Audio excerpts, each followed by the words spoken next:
Hey, what's up guys? So what's up guys? What's up? Meron tayong i-unboxing guys. Ito na guys. Isa siyang pyesa. Hindi yung pyesa. Siguro binili natin sa sa Shopee. Galing siyang dagupan. Nakita ko dun sa sa Shopee to. Then ayun. Kasi sira na yung sira na yung ganito ko na binili. And ito po ay tapaludo.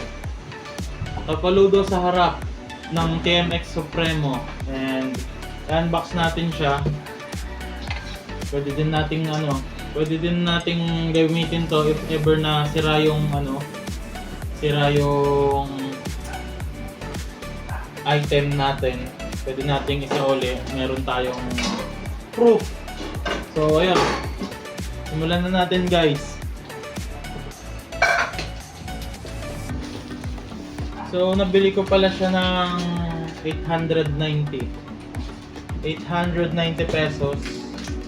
And stainless siya. At ito ang dahilan kung bakit wala na kaming ulam. Binili ko na ng pyesa ng motor. Yung tatay ko kasi nandoon sa Pangasinan. Iniwan na kami. Joke lang, guys. May inaasikaso siya doon. Galing tong dagupan, no. Dapat pala umuwi na lang pala ako doon. Tapos doon na lang ako bumili. Kaso, ganun din, mahal ang pamasahe. Kasi magra-rides tayo dun sa June pa uwi. At hindi ako mapipigilan ng aking nanay kasi pinagbabawalan niya ako. Ayaw niya akong magmotor papunta dun. Kasi nag-aalala siya. Kasi ngatay-ngatay daw tayo sa daan.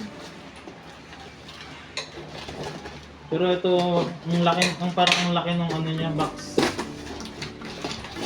Pero sana tama yung dumating sa atin kasi may daming version ng TMX at hindi ko alam kung yung Supremo na yun ay nakalagay dun ay tama dun sa in-order natin or tama dun sa motor natin. So ito, wag natin sisirain tong waybill na nakalagay. At just in case na just in case na mali yung order nyo, madali lang pala siyang ibalik. Talagang dapat may mga pictures kayo ng nung binuksan nyo, may video, yun lang naman yung lalo na kapag malaki yung kasi nakapagbalik na ako ng 2 items sa Shopee. Napalitan naman siya ng mga ayos or na naman siya, nabalik naman katulad ng gulong. Tapos yung binili kong parang laruan lang kasi na parang laruan lang siya, yung linalagay sa tuhod, yung nipis-nipis. Tapos kahit 200 plus lang yan, sayang din yan, diba? Pero andito pa yung item hindi ko pa ibabalik talaga. Pero nung nag-refund ako, bumalik siya sa akin yung pera. Kasi parang binayaran ko siya through GCash. Tapos pumunta siya sa Shopee Pay. Shopee Pay yung pera. Mga 2 days lang ata yun or 3 days. So, ayun na siya guys. Parang ang laki na ito ang haba. So, ayun guys, Supremo nakalagay dito sa sa Plaza. Bala ko sana kung dumating man siya ng mas maaga kanina, ngayon ko sana ikakabit siya. So eto, late na siya dumating yung oras na mga around 6:15 siguro or 6:10 ganun. Ayun, stainless siya, meron pa siyang balot. So Ito guys, yung linalagay doon sa likod ng gulong. Nakita ko doon may nakalagay siyang Honda na tatak dito kaso parang ito wala ata. Yung ayun no. Hindi siya pareho ng stock na ano. Kasi ito, katulad na ito guys. Yung nandun sa atin, may ano to, tawag dito, may space. May space siya. Tapos ito, ganda yung pagkakagawa niya. Wala bang tornilyo? Ito dapat may tornilyo siya, diba? Tapos ito pag ano na. Ito may Honda siya dito. Sa unahan. Ano lang to, fabricate lang din to guys. Feeling ko. Hindi talaga siya yung sa stock. Kasi galing sa dagupan eh. So, pinabricate nila. Yun, sinukat nila siguro sa Supremo. Pero ayun, tignan natin. Pwede nating sukatin siguro guys sa labas. Tignan natin. Tara.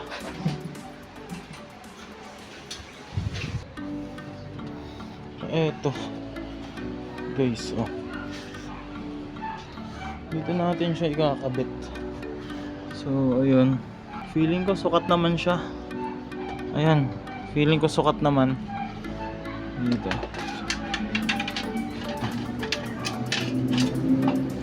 Ayan guys, oh. Mas maangas siya tignan. Pero ikakabit siya natin siya ng maayos bukas.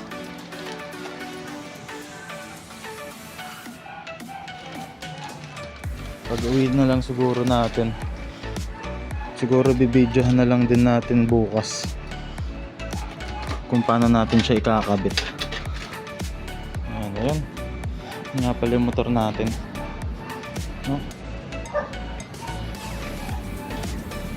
So, ayun na lang muna guys. Bukas na lang natin ikakabit. Papakita na lang natin. Pero okay naman siya. Sukat naman siya. Oh guys.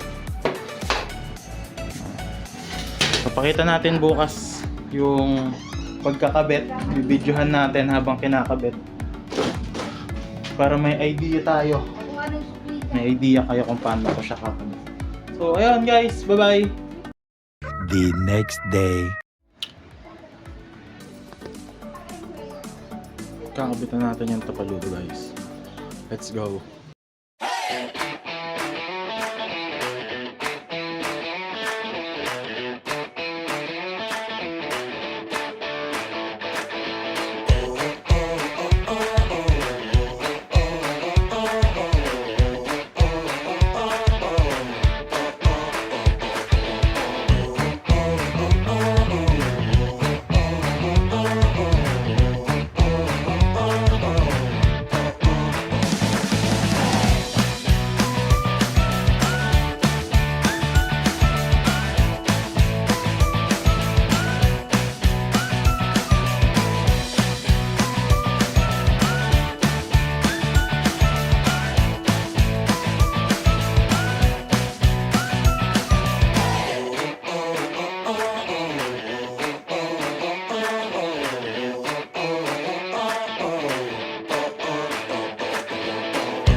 Ayan na guys.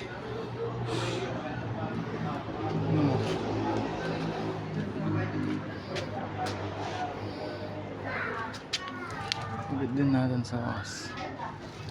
Paludo.